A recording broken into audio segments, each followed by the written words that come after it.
Coming at you from the OLR podcast studio. It's really more of a basement. Coming to you from the OLR basement studio. But it's still a podcast.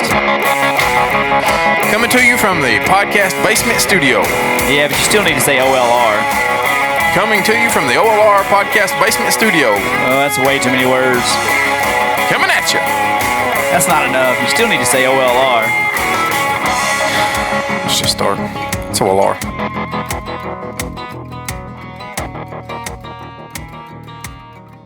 All right, so join us tonight from Lexington, Kentucky, and we'll be the next One Lane Road podcast songwriter series headliner. We got Justin Wells. How are you tonight, my man? Doing good, man. Doing good. How are y'all? I'll pretend like I didn't just give you a off the record introduction. We can talk about the grilled cheese again if you want to. It don't matter. Grilled cheese and tomato soup, man. She had some bacon in there. I think she snuck some pimento cheese in there. It's a hard life to live over here in the Wells house. Hey, man, that sounds fantastic. I'm thinking you meant the bacon and the pimento cheese in the grilled cheese. That's correct. Oh man, That's I tell correct. you, I've never had a pimento cheese with grilled cheese with pimento cheese, and it's happening. It wasn't just pimento cheese. She had I don't know what all was in there. I think cheddar was in there, but there was a little bit of pimento cheese. That's how I keep this girlish figure. Hey, I feel you. I feel you, brother, and I'll have one of them tonight or tomorrow night. Make it happen, man. It's gonna happen. Deserve it. I don't deserve it. My figure sure don't deserve it, but I'm gonna do it. Well, my thinking is this: they got to sell those big clothes to people. Somebody's got to buy them. If we don't buy them, they're going to go out of business. I'm just doing my part. That's a noble thing you're doing there, and I'm going to contribute with you. I got a closet full of extra larges. I keep lying to myself about. I got about 4 shirts I can wear because I won't go up a size. Extra large is when I was skinny. I miss extra large. That's what I was thinking. I've got a drawer full of 2X's with my name all over it. So it's been 3 years since you joined us last, man. We were just getting right. Yeah, Goodness. we were just getting started, man. I cringe to think about how bad that interview was. We want to do it again. Just as bad this time. Yeah, it was. We're gonna do it just as bad this time as we did the first time. We should air it, and we should Mystery Science Theater. We should commentate on our own interview. That's fantastic. Overlap that, and then that'd be this. This podcast should just be us judging our past selves. I'm sure you were probably as good as you are today. I can't imagine how we were terrible. Oh, I don't know. I can't imagine how many interviews we can't get because somebody heard episode 17 and be like, "These guys are the drizzling shits, man. I ain't letting my guy go on that show." Yeah. Was 17? Was that me? No, I just threw out a round. I'm sure whatever. 17 sucked too. No. As long as I wasn't 17, I don't give a damn. Whoever was 17, I wish them well. Yeah. Right. Lucas is looking it up now. Now I'm going to feel like an ass because I have no idea who 17 was. I so hope that you were 17 and he just shit on you right on this show, and I hope you hang up on us. That would be so good. Look, man, there's a reason that you can't find my first record anywhere. Right. If we're not getting better at what we're doing, what's the point? Yeah. Dustin keeps telling me that if I don't start getting better at what I'm doing, really, what's the point of me doing it? But I'm just not going to do it. Just talk more and more, and at some point, genius has got to come out. That's what I've been trying to tell my wife. That's right. Here's the thing: you were number 19, so that was a really close guess he made. You were number 19. Oh, we did. Who was 17? 19's a good number. Yeah, 19. Stephen King number. Ah, who was 17? Mike Keith. Oh, the voice of the Tennessee Titans. Well, I promise you that was only bad on my end. Yeah. Well, I wish him well, man. Yeah. Don't bring down them Tennessee Titans fans on us on Twitter. It'd be the end of days. Dude, they don't play around. I'm a Titans fan, and those are the most fickle fans you'll ever find. You'll only get it on Sunday. I mean, they're only Tennessee Titans fans on one day of the week, so you wouldn't have to worry about it, most of the time. But hey, the last time, well, at least y'all got a team. Right. Y'all got the most storied franchise in college basketball history, though. So Yeah, but it wouldn't suck to have a pro football team. I mean, I'll be honest with you, I hadn't kept up with sports in a number of years now, but it would, it'd be cool. Yeah. We're gonna have to definitely move on to a topic that I can speak on with any sort of substance. Oh yeah, I was hoping Like grilled cheese. I was hoping that you didn't know much about sports because Dustin has way too many conversations that I can't handle. That I have no way of contributing to. Actually, I was about to bring up a sports topic and get you two started and to get the hell out of here to see how that shit show turned out. Let's do it. Let's do it. I ain't scared. Nah. Yeah. So hey, last time we did talk though, you were on here to promote Dawn in the Distance. So how you feel about that record, knowing all the emotions you had going on at the time, and now you're kind of looking back at it, hindsight? How proud are you of that record now, 3 years later? Well, I think that record was exactly what we wanted to do. It has reached people and connected, I think, emotionally with people in a way that I hope for it to do. I mean, is it the greatest record in Billboard chart history? Certainly not. But I think that it served the dual purpose of working out. I don't want to use the term my demons. It's not that per se, but certainly kind of that low point I was in. But also being a good reset after Fifth on the Floor. I really wanted it to be clear that I wasn't going to be Fifth on the Floor unplugged, or, I fussed at a number of promoters for, there at the beginning putting Justin Wells of Fifth on the Floor because I wasn't making that music anymore. I wasn't going to really be doing any of those old songs. And so I think it checked both those boxes, and I'm extremely proud of it. And having said that, I'm certainly not really interested in making that record again, nor kind of going through that uncertainty that led to that one. What would you say would be the main differences? I know it's in your past, but what would, like, if somebody's listening tonight for the first time and you would describe your music, like what style music would Justin Wells be as opposed to like what Fifth on the Floor was?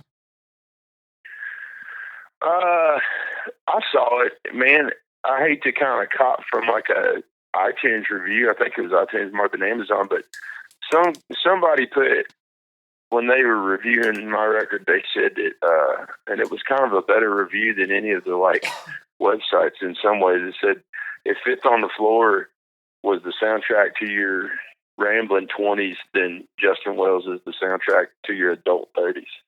And I thought that was cool, in that that's how it feels. It feels like a little bit of, I don't want to say maturity because I don't want to juxtapose that as being, Fifth on the Floor being immature, but I mean, we were certainly on a ramble. We were certainly wild. And best some of that be left in the past, I suspect.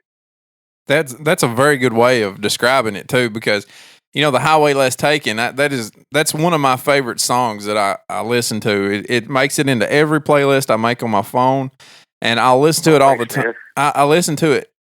I'll skip a lot of songs, even the ones I put on my playlist. I'll just skip them, But I listen to that one every time because it's just like what you just said, and I don't, credit to whoever wrote that because that's a perfect 30s song. I wrote it. Yeah, man. I wrote all of them. I wrote all of them on that record except for that.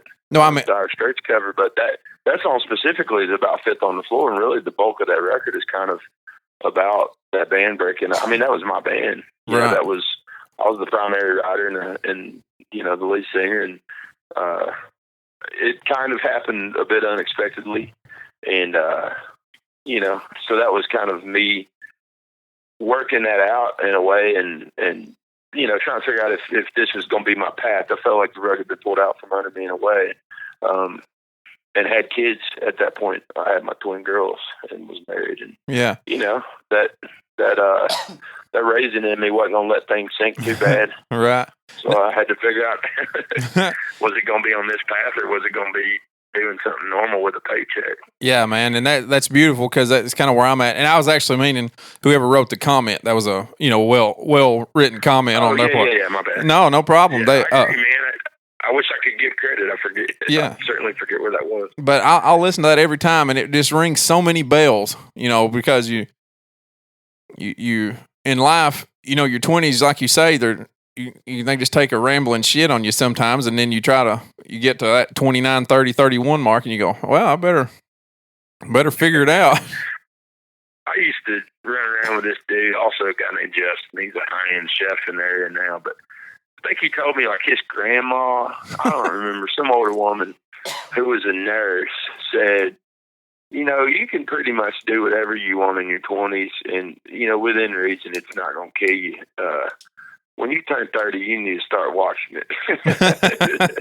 Yeah. And here I am, 37. I don't know if I figured that out yet, but I think she's right. Yeah. There's a couple things that reminds me of something. I was down at a middle school basketball game not too long ago, and I ran into a guy from the little community here where Lucas and I are from, and he said something about he got hammered the night before or whatever. And I said, "What'd you do?" And he said, "Well, I just stayed at home." He said, "You know, I pushed my luck enough in my 20s, and if I show up in the newspaper at 39 with a DUI, they're like, man, what the fuck's wrong with that dude? Yeah. Like, what's wrong with him getting a DUI at 39? Well, that's the thing too, right? Like, yeah, that's the thing too, man. Like, it stops being a good look. I'm not sure it ever was a good look, but it certainly stops being a good look when, you know, you got first grade girls. Ooh, yeah, yeah. Yeah, that's another thing that tickled me when I was talking to you on the phone about this concert we got coming up, and I had just had my third boy, and you're like, oh, man, 3 boys, you're screwed. And I'm like, yeah, coming from the cat with 2 twin girls. Okay.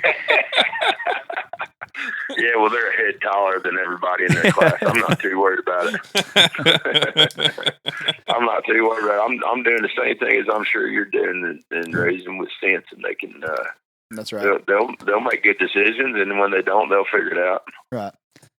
But no, so like we've been promoting this show, and we'll come and go with this, but and people are kind of curious because, you know, I've been pushing your music for several years now. Once I met you several years ago, and that's kind of I still have you in my phone as your Twitter handle. Oh, really? Yeah, I think that's Boy, times have changed. Is that a good thing or a bad thing?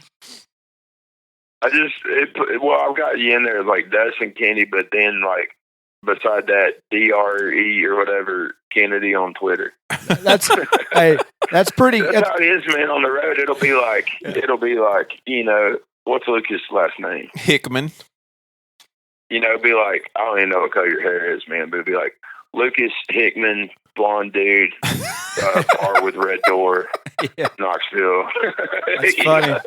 That's like, cool. Oh yeah. Okay, I remember that dude. Yeah, that dude jumped through a window at midnight. That dude's an idiot. I remember that dude. How are you going to have my Twitter handle and not even follow me on there? Now I'm offended. Oh man, you want to open up that Pandora's box?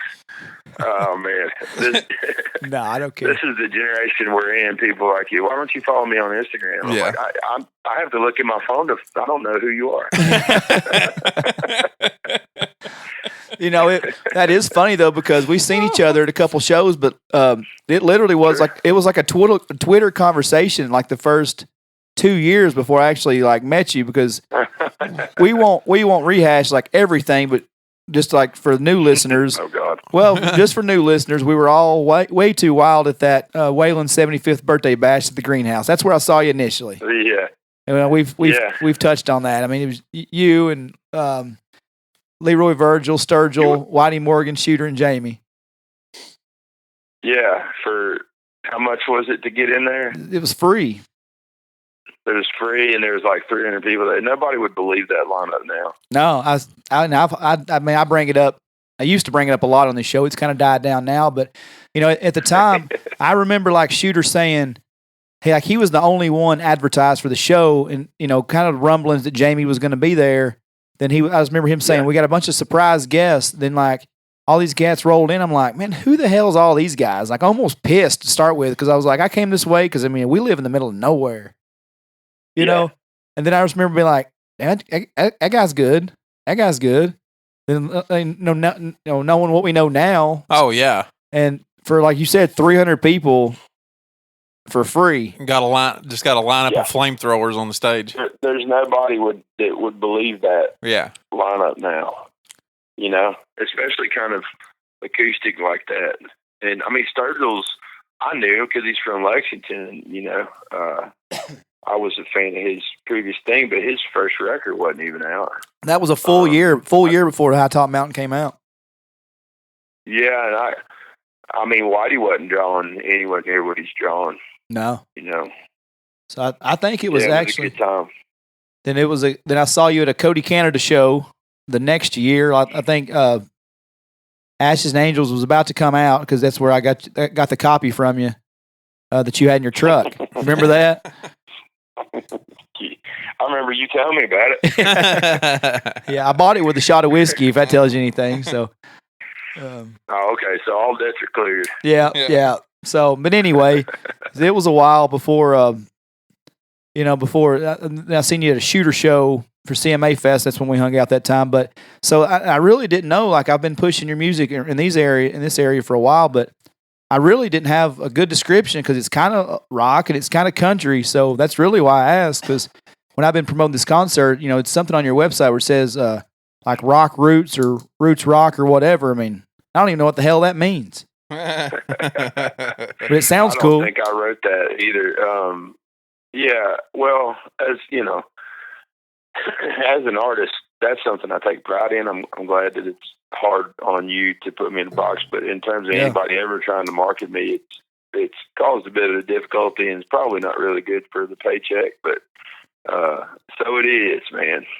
But it keeps your. I like to tell people I'm not necessarily a country musician, but I'm a musician from the country. Yeah, if that helps. Yeah. One thing I remember. Here's the thing, man. I even wrote some lines in a song about this, but I wasn't raised in the holler. I can't speak to that with any sort of authenticity. It'd be false. It'd be as false for me to sing about that as it would be for me to sing about New York. Right. We were raised in the country, and Dad was a mechanic. Retired now, and still probably works more than he ever did when he had the job.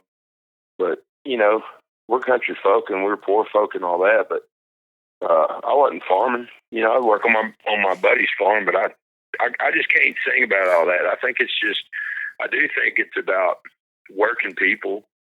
I think my songs are relatable to working people, and that's the essence of country music to me. Yeah. That's the essence of blues music. That's the essence of Bruce Springsteen's music. That's why a lot of that music resonates, is because it speaks to people who don't have, multiple cars and multiple garages. And I asked you that about that one night, and talked about your influence. We were talking about like older country artists, and you said you weren't really that influenced by a lot of the legendary country guys, except for George Jones. I know your love for George Jones, but yeah, you had more like a rock influence. Would you say? Yes, 100%, man. Yeah. Well, my dad's weird. My parents didn't. I mean, they listen to music as much as anybody, but they weren't like, they didn't seek it out. They pretty much had to. Well, I mean, that's most of their generation. Pretty much had to cross the FM radio threshold for them to hear it and be into it. But especially Dad would just kind of get into like one record. He wouldn't like follow an artist. He would get into one record of theirs big time, like Dire Straits' Brothers in Arms. I mean, I grew up on that record. Tom Petty's Full Moon Fever. I grew up on that record. Like, he would just get into these records and obsess over them. But like, so it was only kind of rock and roll pretty much, or, towards pop, even like maybe Phil Collins and stuff. But then there was George Jones, and George Jones was like omnipresent in my house. I might have told this story in your last podcast, so edit it out if I did. But we were late to church. I don't know how old I was. My sister wasn't born, but we were all in this old F-100 that Dad had. So it'd been me and my brother, my mom and Dad. And we were late because my mom is just perpetually late to everything. And George Jones was on the 8-track. And we pull up, and it was can you picture heaven? No angel singing. It was that one. Yeah. And the song was playing. We were already late. And it's one of these judging kind of churches down in Louisiana where we grew up. Dad said nobody gets out the truck till the song was over. And so, I'm like 7, 8 years old. I was like, George Jones is the voice of angels. we can be like the church for George Jones. That's the lesson I learned. He's the greatest of all time, isn't he? Hands down, greatest voice. No question. No question. So you said Louisiana. Do you have? I was thinking this whenever I listened to Dawn in the Distance. Do you have a blues background too?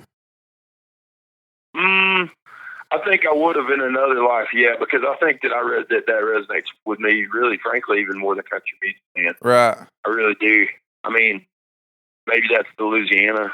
There's certainly, blues is black culture, and there's certainly a lot of black culture down there. Mm-hmm. Much more so than Appalachia, which isn't any sort of dig. It's just the way it is. Right. But yeah, man. I mean, all the guys. I feel like for a long time, I've always either consciously or unconsciously been trying to imitate, those great soul singers. Yeah. And George did that, man. Yeah. I think that's what George did in country music. Was George, no problem having a choir behind George. No problem putting George in a duet with B.B. King. No problem, Mm-hmm. Yeah. So I don't know. I think it's all tied in there somewhere. Yeah. It takes somebody with more insight than me to know. Right. What's the difference? I know last time we talked about Kentucky music, and good God, I mean, even more so in 3 years. Tyler Childers wasn't even on. I know he's on your radar 3 years ago, but he wasn't on ours. But when it comes to country music, there's kind of like three regions. There's the Nashville stuff that it's Nashville. It's Nashville. It is what it is. Then there's the Texas scene, and there's what's coming out of Kentucky. How would you compare and contrast the Kentucky and Texas music?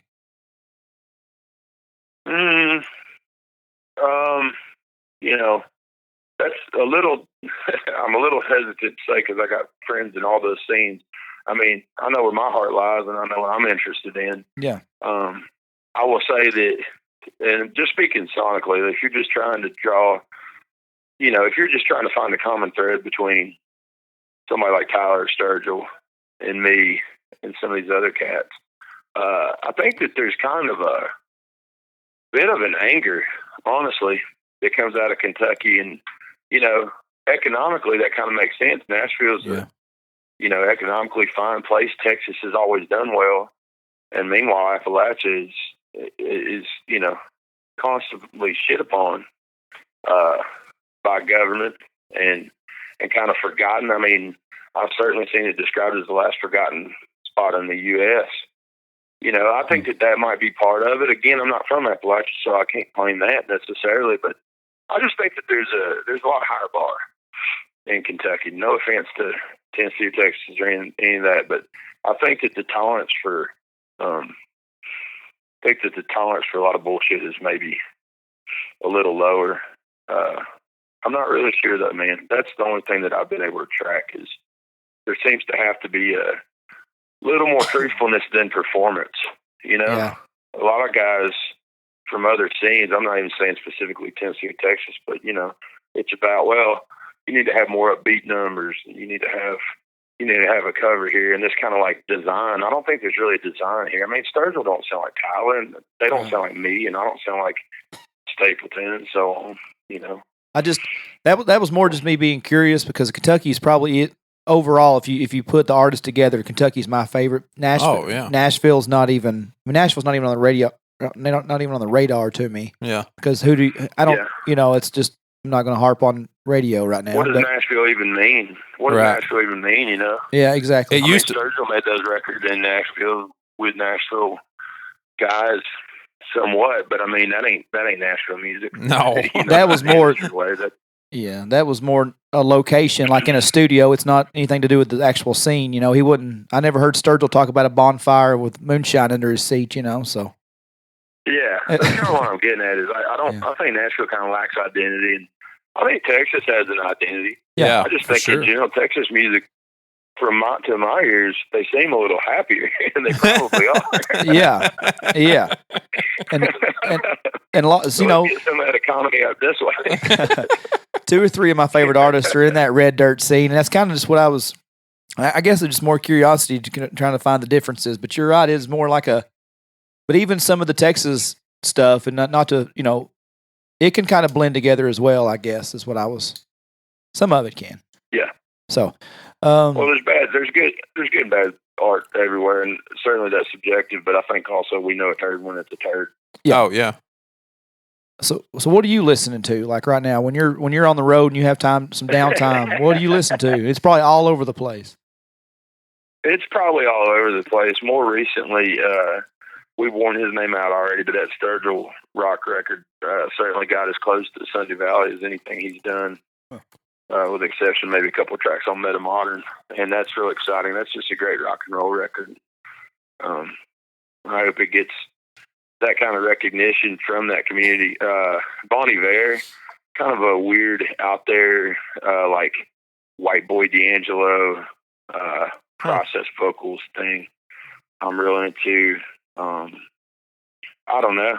It really just kind of depends. There's been too much Christmas music around, so I'm just fighting that as much as I possibly can. You still jamming the Boys to Men when you get a chance? Yeah, man. Get enough drink in me and there'd be a jukebox around, and especially if I think it might piss off some rednecks, you can count on it. I'll give you a. Speaking of redneck and where you're going to be playing in about 2 weeks, Yeah.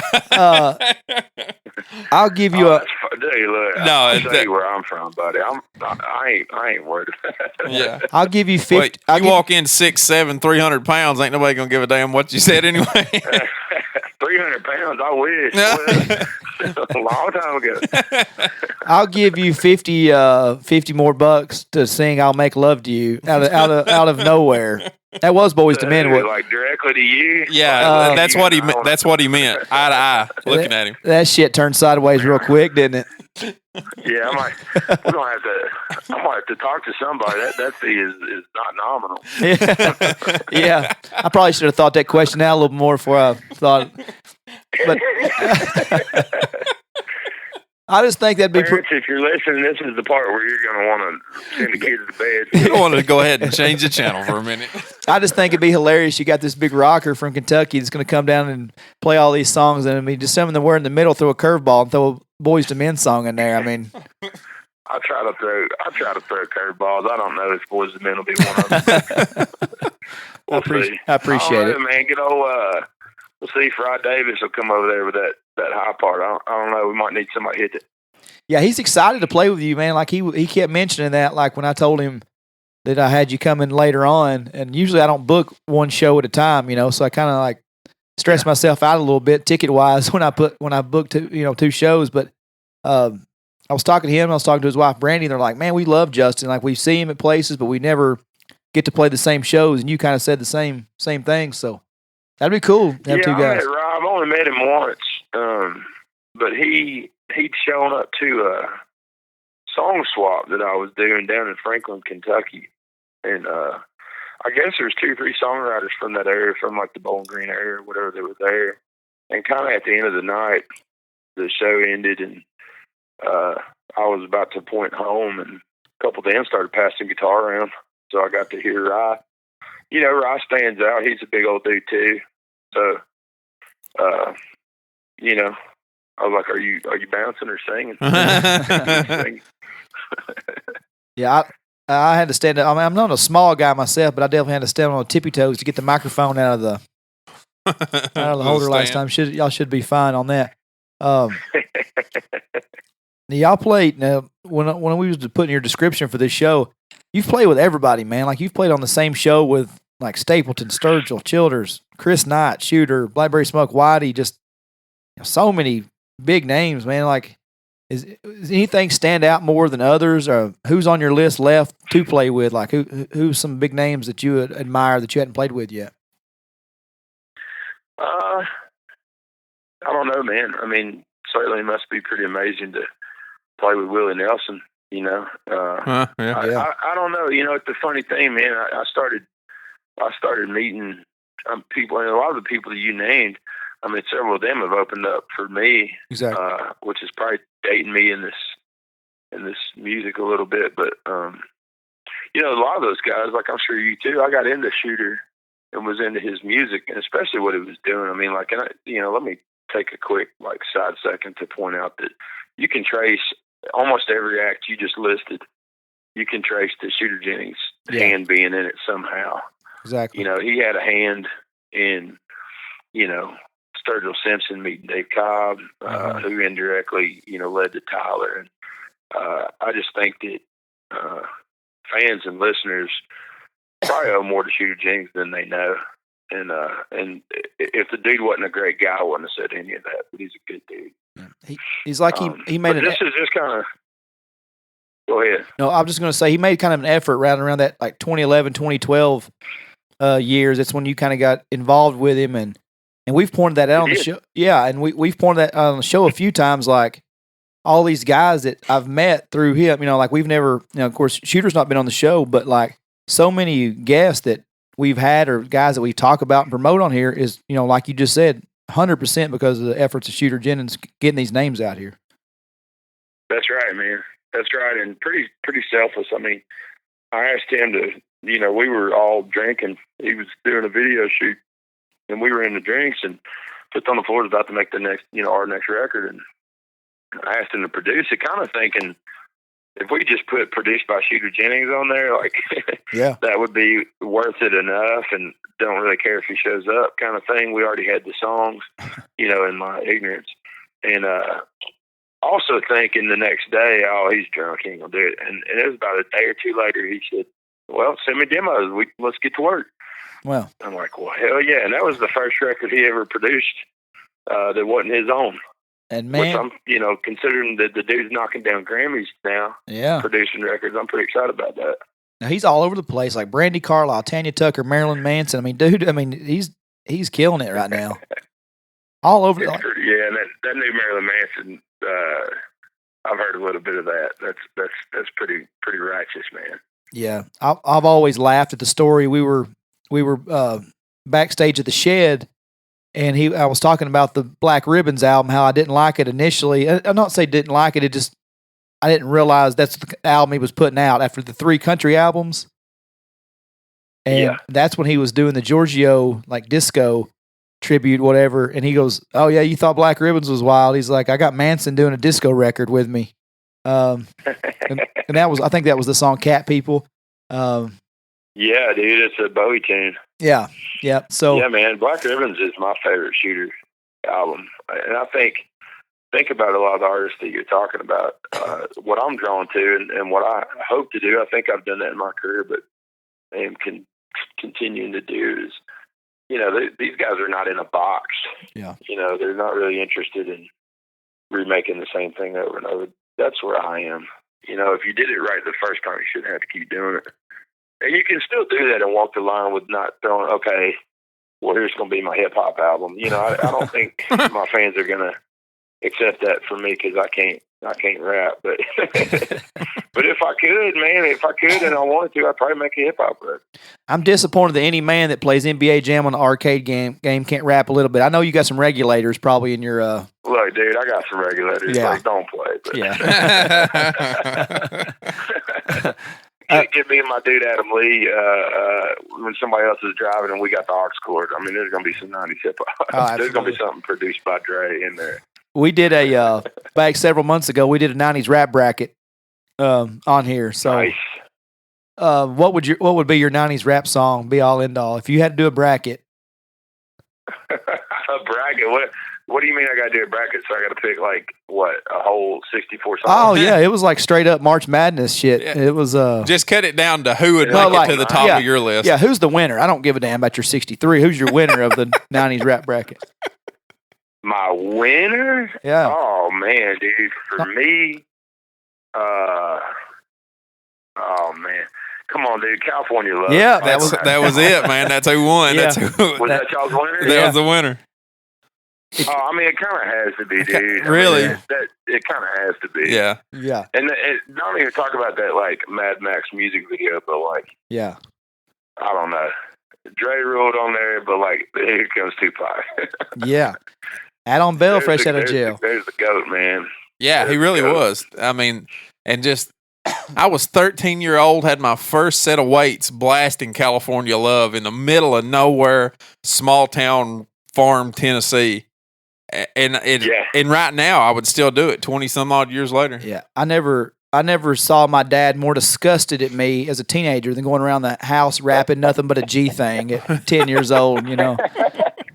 It's funny, man. I remember I graduated. We're probably not far from the same age. I graduated in 2000, but I'm Harrison County, Kentucky, and I remember whatever you might call them, hipster rednecks or whatever would be the thing, country boys. But and they're big ass country trucks and everything, and everybody's plastic hip hop, man. Yeah. And there's something about that that's pretty interesting. I mean, it's the crossover, that's kind of cool, but like the worst elements of that became hip hop. And no disrespect, I'm sure there's some artists out there. No, there's not making good music in that genre, but there's not. Some pretty. Well, it's some pretty least common denominator stuff, and I don't think any of them would make an argument for their art necessarily. I don't know. There's a lot of. There's probably also something to be said of like, I've not been to those shows, but I wonder if there's too many people of color there, if it's just a bunch of white boys,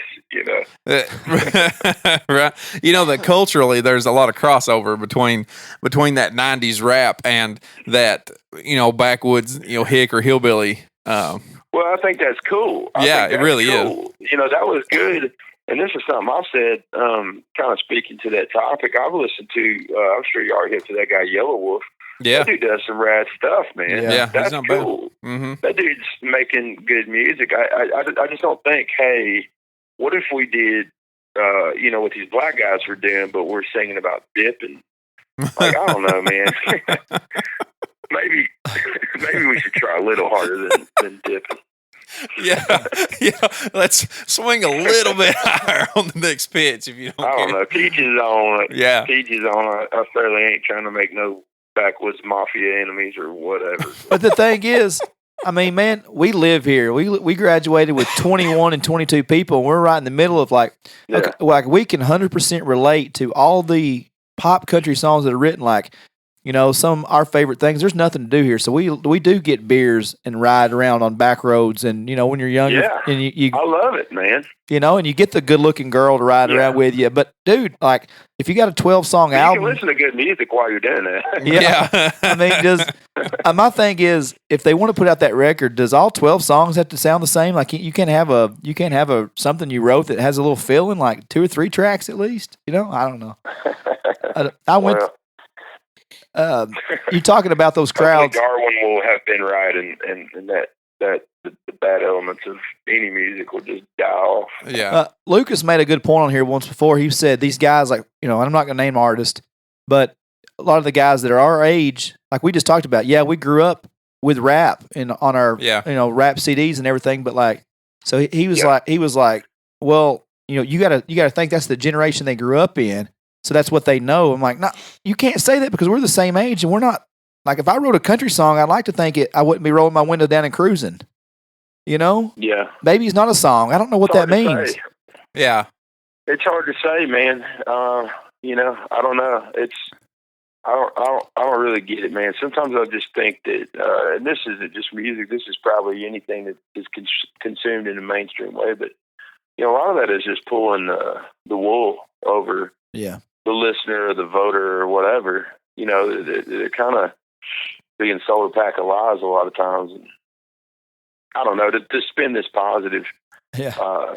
Me sitting with my pen and my paper, that's what I try not to do. Is bullshit you. And certainly if I have, then bummer. And that was a failure on my part. But that's all we can really control is what we're putting out into the world. I think the big difference is the thing you just said there, you sitting down with your pen and paper and not someone else sitting down with the pen and paper and handing it to you and giving you chorus 12 lines, chorus 12 lines, chorus 12 lines, chorus. There's a lot of money to be made over there, but what's the happiness, man? I didn't. I certainly didn't get in this for the money, or if I did, I was a fool. But I got into it because it makes me happy. And what would be the happiness in that? Would be the kind of purity. I'm not just trying to pay the bills. I'm trying to make records that, whether my kids or my grandkids are into them or not, that that they're proud of, that they can at least say, that was my papa. He made that, man. He made that. Well, that's worth more than, I don't know. Well, it's just some of the lines that you've got on Dawn in the Distance. I mean, from the Dogs to Highway Less Taken. That's also my favorite, is Highway Less Taken. The dues are paid, but the bills are not. I mean, just, my God. I mean, just that whole line right there just always grabs me. I told you that years ago when it came out. I mean, you've got more more soul and feeling in 2 songs than any of these guys put on catalogs of records. I mean, so it's Thanks, man. I literally quote you. Well, I turn it into, well, at least I'll die rich with these penniless words of mine. Yeah, I'll quote that in like situations where they'll say, "What in the hell are you doing?" You know, that's family stuff. I say, "I don't know, but at least I'll die rich with these penniless words of mine," and that literally comes out once or twice a week. Yeah. Well, I mean, like I said, I wrote that record for me. I didn't write that necessarily for anybody's entertainment, but I constructed it and put it out there for everyone else and hope that to be that connection. You kind of always hope for that, man. I mean, you want everything to be. It'd be nice to make all that money, but there are I certainly could have put a clear coat on it and made it sound a little slicker, and it might, more people might buy it. I might make more money, but I don't want to be embarrassed. I don't want to feel like I've deceived or I've just slid something past. I don't know, man. Those kind of little anecdotes that you're quoting it, or that it helps somebody through hard times. That's the butter, man. Right. Well, we know what you were going through when you wrote that album, but and you're staying busy on the road a lot. I came seeing you, I guess March this past year at the Exit Inn, and you're like, and you said, "Hey man, what are you doing?" And I said, "Well, I'll just come to check you out." That was actually the first time I'd seen you, I think, by yourself. Seems like after I always made the my voice was still healing, dude. You were what? Do you have laryngitis? Dude, I'd had long story short, it was mono and strep. Oof. And probably me trying to push too hard in the midst of that. But I had a vocal cord that was close to hemorrhage, and wow, had a vocal.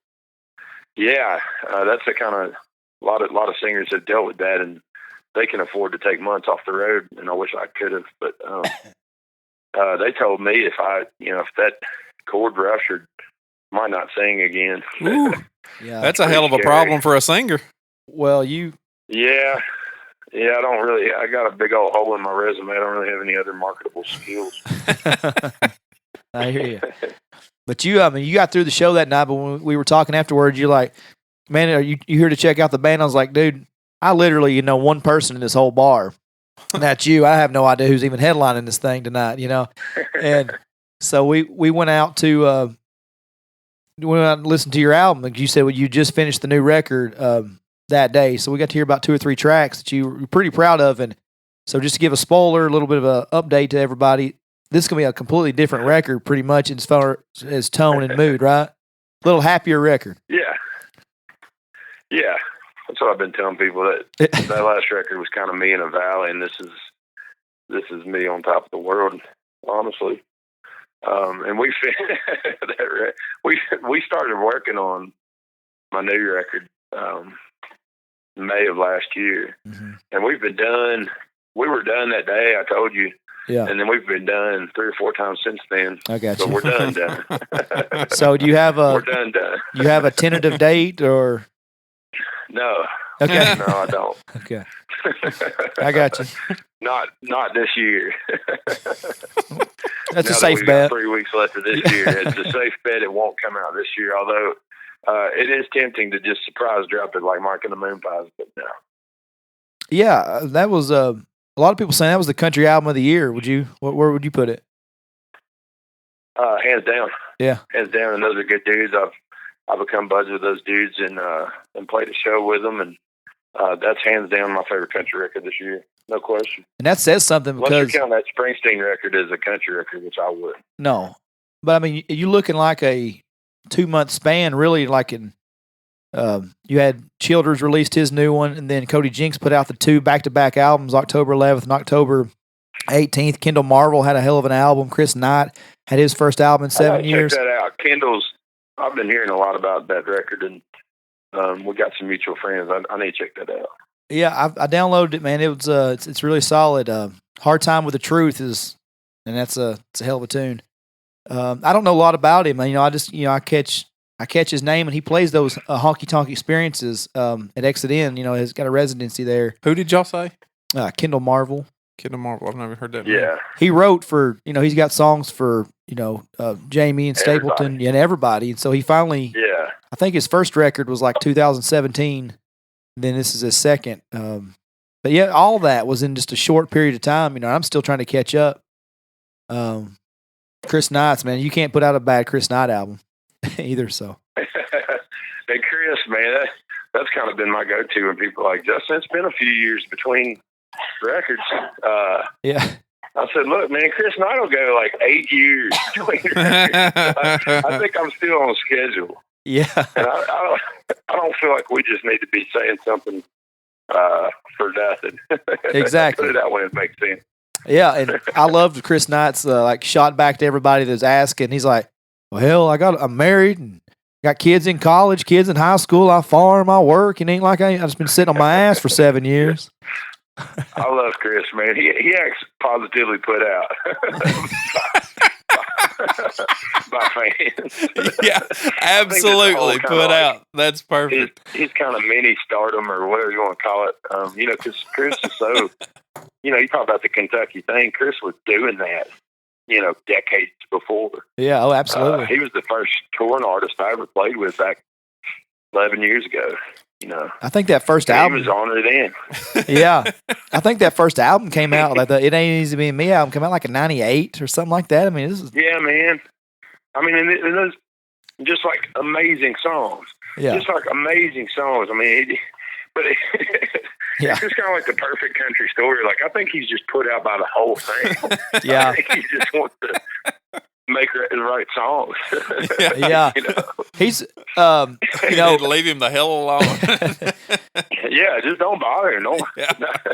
Listen to his music. Shut up, Lord. everybody. I thought, not that I was expecting a hug from him or anything, but, he was on the podcast probably 2017. And Really? Yeah. Yep. What was that like? I enjoyed it, but it took a few minutes to warm him up. Yeah.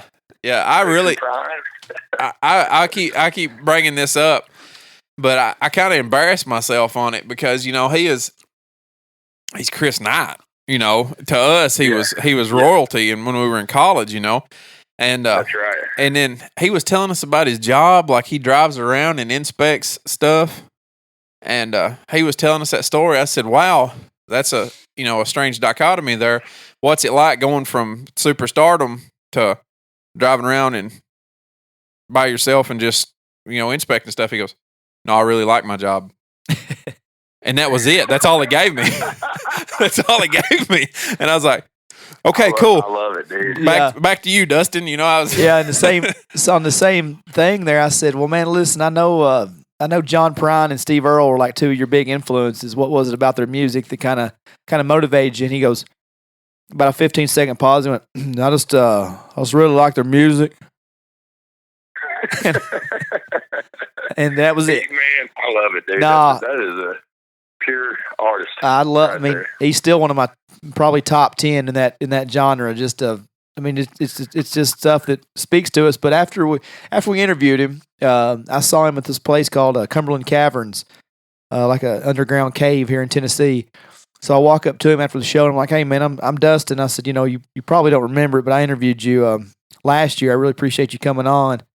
I said it was called the One Lane Road Podcast. He said, "Yeah, man, that was fun. That was fun." I feel like Chris Knight came into the world fully formed. Like when he was born, he looked the same. He talked the same. Yeah. Chris Knight's probably as put out with childbirth as he was with any sort of like fans. Kind of like, man, are we doing this? All right. That's good. I said, well, man, you're. Imagine if everybody was like Chris. Yeah. Not trying to tell you something. Imagine how good music would be then. Yeah, just what you actually think is what comes out of your mouth, and that would be fantastic. Yeah. I said, well, you any close? I said, I talked to your manager again the other day. I was kind of following up on some emails, and I can't remember if it was the booking manager or what. And I said, you closer? He said, you're closer to a new album. He goes, I guess it just depends on what the hell you mean by closer. That's it. All right, man. Sounds great. Hell of a show tonight. So. Oh my God. That's inspiring. It was great. Inspiring. I feel like we waste too many words. Yeah. I saw him at a show one time, and I'll never forget. This is like 10 years ago. And he said, and he was having like audio problems on the stage, and like he was trying to sing enough rope, and somebody kept yelling something at him, and like, Becky's Bible, for example, or whatever. He goes, I'm going to sing enough rope. Then they kept saying, Becky's Bible. He goes, I told you I'm going to sing enough rope if my shit'll start working, okay? As soon as I get this working, enough rope is the first song I'm playing. And then a few minutes later, he said, I got T-shirts, CDs, and koozies. I don't give a shit if you buy any of them, but they're over here. And I was like, what a badass. God, what a badass. Yeah. So, Yeah. Well, I wanted to ask you something real quick. Sturgill's new album, The Sound and the Fury, or Sound and the Fury. Did you listen to it? I'm sure you did, but Oh, yeah. was that the rock album that you were talking about a while ago? Yes. Yeah. Yes. Did you watch the anime? I did. Man, is it not good? I've watched it probably 5-6 times now, and I just pick up a little something different every time whenever I watch it. The soundtrack and that guy that he got to animate it, they couldn't have put it together any better. I wholeheartedly agree. I can't speak a lot from anime. Like I don't watch anime. I don't know a lot. I got buddies that do, and I kind of would like to know their opinion. Like I'd like to know from the anime side of things how they did. Right. But I really dug it. I dug that there's kind of a surreal nature. If I'm not mistaken, I think that there was a different artist on every song. I could totally be wrong, but there certainly seem to be different styles. Yeah. You know. It was very interesting. Oh man, and just like this is something Sturgill, I feel like, has always done. Like he's always way ahead of the pack, and kind of always in a similar way to Chris, but more in the artistic vein. In terms of being ornery, he just don't give a damn. Right. He's going to explore whatever he wants to explore, and come along if you like. And hearing anybody chatter with any sort of negativity about his art, I'm like, man, I promise you, at no point is he really giving a damn. Yeah. Yeah, not at all. And listening, I've listened to the album a time or two. But man, just watching it, it's just visually, I don't know, man. It just works, and it's like sucks you in, and like you say, I don't know anything about anime. Everyone you watch may do that. I don't know. That may be what it's supposed to do, but it's just so neat. It's kind of cool, man. It's similar to like we were talking about hip hop in the '90s, man. Yeah. Like he's getting some of us and other people, I'm sure many more people, to watch anime. You're right. Maybe that's something that people might be into, man. Right. But at the very least, he's certainly exposing a lot of people that might not get exposed to, Asian and more specifically Japanese culture. Yeah. That's pretty rad. Yeah. And also, man, there's this part of me that wants, I don't know. I don't want him to, because I don't want him to make it easy on anybody. But you could boil those songs down to a dude in an acoustic guitar. Yeah. I think some of the people who are maybe turned off by the production or whatever would get it. Right. Yeah, a lot of people he's still in a lot of ways doing the same thing. And that rhythm section, oh my God, Miles and I forget the bass player's name, but go back and listen to that album and just listen to it. Don't even watch it. And just specifically listen to bass and drums. It's ridiculous. I mean, that's the bar to hit with any band right now, I feel like. Yeah, they're so good. And everybody's complaint that I heard about it was that, his lyrics were so far under the music, it's kind of hard for them to hear. Yeah. But, I kind of dug it, man. It's kind of in the background. Yeah. The music's telling the story as much as the story. And so I don't know, I just kind of dug it. What? Well, it's funny you say that. You talking earlier about what I listened to. There's a record a few years ago, about 3 years ago, by Bonnie Iver's record called 22 a Million. And it's the record that kind of got me onto the track of where I wanted this record to go. I'm not saying we made this real far out record. It's not, it is what it is. But what struck me is that I was in love with this record and I didn't know any of the lyrics. And I've been listening to it over and over and over. I knew all the melodies, but I didn't know any of the lyrics.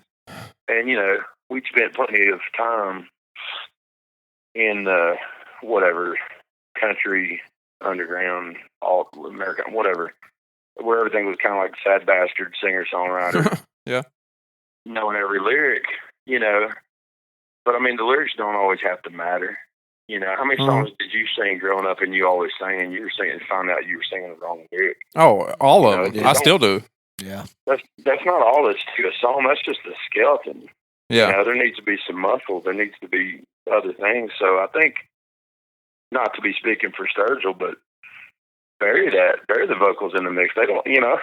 Yeah. Why do people got to know what he's saying? Uh-huh. I mean, Yeah. Bob Dylan spent his whole career fooling everybody into thinking he couldn't sing, and then in his later years started singing his ass off. Right. You know, And if you go see Sturgill live, even when his vocals are turned up, you can't really understand what the hell he's saying anyway. You know, so No, I'm about to say I listened to the first three and loved them. I don't know what the hell he said. I don't know what the hell Sturgill said for none of those first three records. But I liked don't it. matter, man. yeah. Hey, what did it put? Hey, let me tell you, when we were watching them play in front of 100 people down here in Lexington when it was Sunday Valley, it was the same then, and it was cool. You know. Yeah. I mean, he's about his music, you know, and he's awesome to watch because we went and watched him, and I can't even think of what, Tennessee Theater. Tennessee Theater in Knoxville. And you know, he played his album, got off stage, and he was done. Yeah. It was over. You know, he played it exactly like it sounded on the record. Thanked everybody, walked off stage because that was his show. You know, that was his performance. He had a performance, and he did that performance, and then he left. It wasn't about the everything else because that was his performance, and it was, you know, there was just it was like, man, that was nice. That was it was different, and it was nice, and I enjoyed it because that was the way he does it. And I just like it. Well, it doesn't ring false, you know. It's what I was talking about earlier. It doesn't ring false. You didn't feel like you were deceived, right? You know, at any level, I think consumers, listeners, voters, fans, they can smell bullshit. Oh yeah, and that's why this, you know, that's why country music is having this upheaval. Is I think people are tired of being lied to. Yeah. My favorite part of that Sturgill show in Knoxville that night was the one thing I did understand. He was looking around. That place is beautiful. I don't know if you've ever been to the Tennessee Theater for a show, but he kind of just stopped when he was playing in between songs, and he looked up at the big, you know, at the top of it, and he goes, "Man, this is really beautiful. If anybody ever tries to tear this down, yeah, they should kill that motherfucker." Yeah. So that stood out. We did Fifth on the Floor toured with George Thorogood of all people, and played there, and that was a feeling like you had arrived to play in a place that beautiful and that designed for sound. It was amazing, and I had some sort of flu virus and had been up all night the previous night puking, so it was kind of this this dual feeling of being super stoked and also not trying to throw up in the Tennessee Theater. That album kind of reminds me of that going back to the Black Ribbons album, and I may be completely off base here, but when he had the three albums, and two of them were kind of country, then he put out Sailor's Guide, which was a concept album, but still was I loved it. Which I was still love it. Still kind of country. Would you kind of compare that to when Shooter put the three country albums out, then did Black Ribbons? Is this Sturgill's kind of Black Ribbons album, or he just says to hell with it? I think that's fair to say. I mean, you know, it's hard to get in somebody else's head. I think that the comparisons are fair. I don't necessarily think that, you know, the one necessarily has to speak to the other, but I do think that, yeah, especially if Shooter's record had come out now or in the last year or so, I think it would have had a much bigger impact. Yeah. Than maybe it had. Of course, also people are expecting a certain thing, but you know, I think whatever inspired them might be similar. Yeah, and you know what I mean? That's what whatever I was getting at. Each of them. Shooter had a message to that album that was, like you said, about 9 years too early. But so, and I guess what I meant was kind of the curveball that you throw at the fans. That's kind of what I meant, more so than the content, you know. So. I think if you're being true to yourself and you're interested in making interesting things, then there's going to be some roads that you go down that you have to go down, and you might know that you might know there's a serial killer with a hatchet at the end of that dead end road, but you got to go down it anyway because you got to know. Yeah. You know. So We're pretty far. That's not to say those records are serial killers. Those each of those records you just said are probably my favorite records by each of those artists. That's the truth. Yeah. The Black Ribbons album is not my favorite album of Shooters, but it's got like 2 of the songs on it are in my top 5. So hell, maybe it is a top. Yeah. You know, the Black Ribbon song itself and All This Could Have Been Yours. Those are 2 of my 5. Man, you know, we did a quick tour as Shooters back in band, and the highlight of my night every night was All This Could Have Been Yours. That's such an interesting song. I love it. And then the other life also, which the other life is just that may be my favorite Shooter song. But you're in that video, aren't you? It's a good song. Yeah, I'm in like 4 videos off that record. Yeah, he dropped that record. This is by design, but we dropped our records on the same day. Yeah, The Other Life and that might not be right. Was it Family Man? Maybe I've misspoke. One of those 2 records because they were a year apart, but we dropped Ashes and Angels the same day. Yeah, Family Man was a year earlier, so I think he put out the one with the other life. He put out The Other Life with Ashes to Angels, right? I think that's right. Yeah. Yeah, I think Family Man was a year earlier. So we'll talk about it now. We're about an hour in, I guess, already. Don't seem like we were going to talk that long. I lied to you, I guess. I said we weren't going to keep you that long, but so December 20th here, we're just a couple weeks away. And I wanted to get this done, man, because you've had such influence on me as far as just listening to music and the stuff that you put out. But you actually, not knowing, kind of influenced me to have these shows. The show that I watched in Lexington with you and Jason Eady, probably 2.5 years ago now, and that was kind of like, that was something like, we don't get performers. We're an hour and a half from Nashville. We're an hour and a half, 2 hours from Knoxville, and my thing has always been like, I can't stand when people say there's not good country music. It's because they don't look for new country, for good country music. Then also say, well, right. And then you get older and you have kids, and everybody don't like making the drive to Nashville or Knoxville like we did in our 20s. And I joke when we were talking about the 20s and 30s earlier. I joked at the last concert with Rye, and they were like, "Man, you really like doing these shows?" I went, "Yeah, this is partying in my 30s, and I'm just making money off of it now and giving you guys a good show." Yeah, Yeah. Yeah. But when y'all did that, and we had just done an interview with Jason because his self-titled album was coming out, so I bought tickets to that show and seen you guys, and there was just something real and just so friggin' raw about that because there was 50 people in Jeff Cox's house. Yep. And man, that's a feeling you can't get in a 20,000 seat arena. And no, it's not, and it's pretty. I can speak. I hadn't done a lot of those, and Jason and I at the time had the same manager, and that's how I got to know Jason. And he'd come up with this idea to kind of promote that record was real special to him, and that's why he self-titled it. That record, I think, was a statement that he was making. You know what I mean? It was not just another record, not that any, whatever, but I think that was impactful, and he wanted to make sure that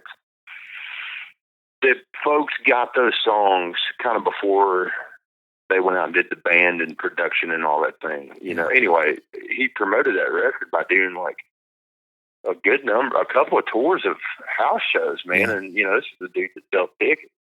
And so they hit me and asked if I wanted to go do a run down in Texas doing those with him. And I said, hell yeah, man. I'm a fan of he didn't know him at that point. And we got to be buds. And anyway, so I took him up here, and we did a few up here in Kentucky and Ohio. And, try and do the same, I mean, Jason's a known quantity, but, we can still introduce people to him. And, yeah, man, led to a friendship. Jason's seriously one of the sweetest people you ever meet in this business. A good human being. Yeah, he's a real good dude. His wife is a fantastic person also, man. She's Courtney's wild, man. Yeah. She'll kill you. Yeah. She can sing anything, dude. Oh, yeah. She is an intimidating individual. She can sing anything at any time. Probably better than you ever heard it sung. Mm-hmm. I'll agree with that. that show they did here, Great writer, man. we can jump around, but like, they did their own stuff and they song swapped, like, kind of tends to happen at those shows. So Jason will do one, Courtney do one, they do one together, kind of just whatever. Then after they kind of had done their own thing, I guess they were having fun and they kept playing.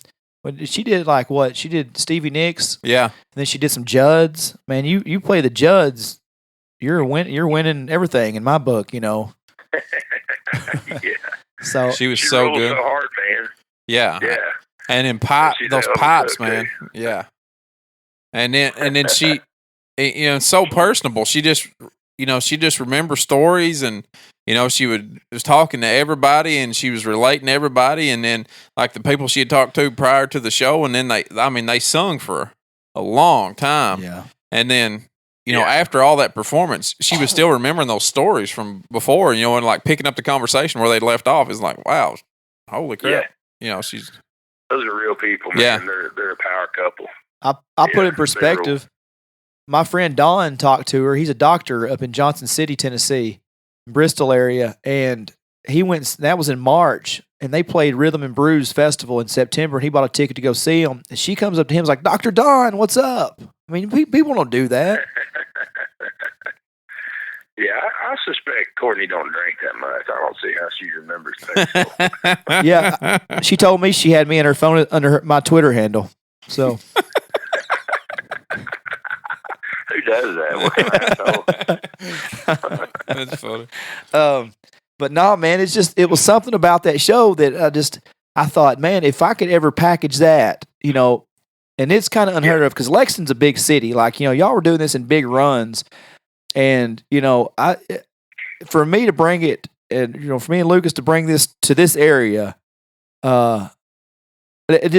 it means a lot to me personally because we don't have a lot here. You know what I'm saying? And this is something that people can get out and do on a Friday and Saturday night, get a babysitter and come out and see a damn good show.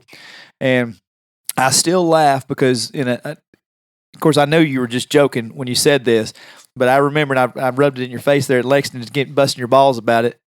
As I was leaving the house that night, I was like, Justin, what's a show like that cost? You went, you can't afford it, homie.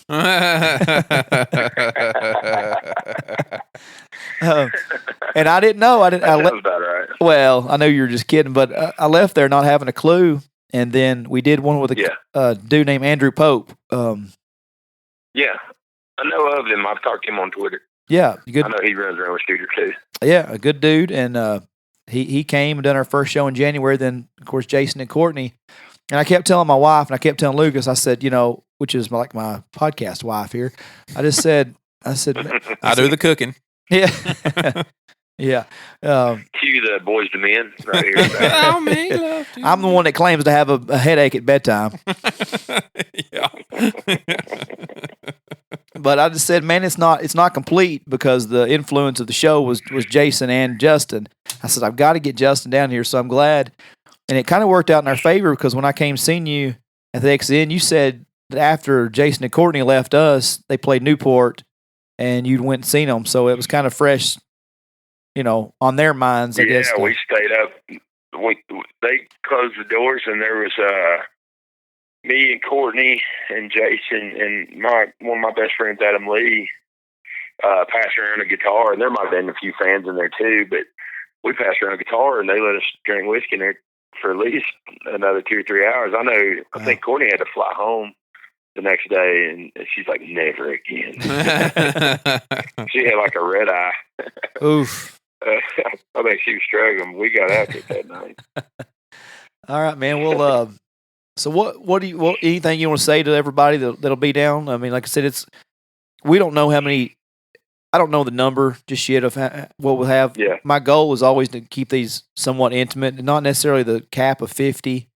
I know, actually, when I talked to Jason about the show, he said, I said, I know we kind of agreed on a smaller crowd, but ticket demand's kind of been pretty high. And he goes, you got a guy running sound? I said, yeah. He said, man, sell the hell out of them. So, but we still try. That's where I'm always at, man. If we're doing it with a microphone and proper sound, then I don't care. I don't want people to be in the back and not being able to hear me or something like that. But, yeah.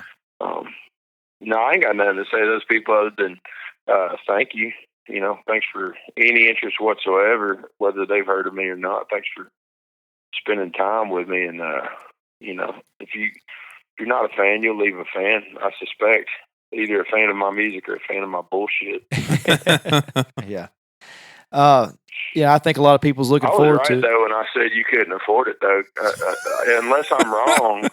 But truth be told, that you're asking how much is a show like this, and that show had Jason Eady and Justin Wells on it. So you've not yet proved me wrong. Yeah. Well, I didn't mean rubbing it in like, "Hey, bitch, I got you now. Come and play." But now he's you tell butthurt. me that this is like a surprise and Edie's going to be there and we're just all going to have a rip roaring time, then you will have proven me wrong. Well, what you did is just disappoint a lot of people that Jason Eady's not going to come out like a surprise guest on Monday Night Raw or something, Jason Eady's going to come swinging in, man. Yeah. Yeah.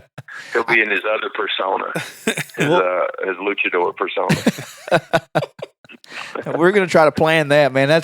Yeah, you are right. You've called me out on my own podcast here, so we got to work on that. Well, He kind of called it. He kind of called himself out there. Yeah. Man. Well, I wasn't trying to make We're just letting you know that you can't attack us on our territory. Yeah. Well, I apologize. I wasn't trying to make you sound like a dick. I just thought it was hilarious. He's all butthurt now. No, Justin. I don't want Justin to think that's what I meant by that. He did. Don't let him lie to you. That's what he meant. I'm glad that I'm just covertly setting up a second show. Yeah. I left there laughing in Lexington. You didn't. Jesus Christ! Now I'm gonna sit here all insecure. I've made my guest mad. Now he's gonna go home and dream about this tonight. I'm gonna get on Twitter. Dre Kennedy. Just look in your contact list. Yeah. All right. Okay. Yeah. All right, man. Well, like I said, I think everybody's looking forward to it. I know this one guy, as soon as I posted, he goes, "Holy shit, man, you're bringing Wells down." He's like, count us in. And the other night, Eventbrite started sending me notifications of him and his family and friends rolling down. So that's cool, man. Yeah. I played Cookville a long time ago. That festival down there, Muddy Roots. I've got a passing familiarity with Cookville. Yeah, I don't see how I missed that show. Because I think it was you and Shooter and Whitey, all three played that same weekend, didn't you? Where was that held at in Cookville? Yep. It's where the Junebug Boogie's at. Really? The real classy festival of Cookville, the Junebug Boogie. Yeah. Oh, I didn't know that.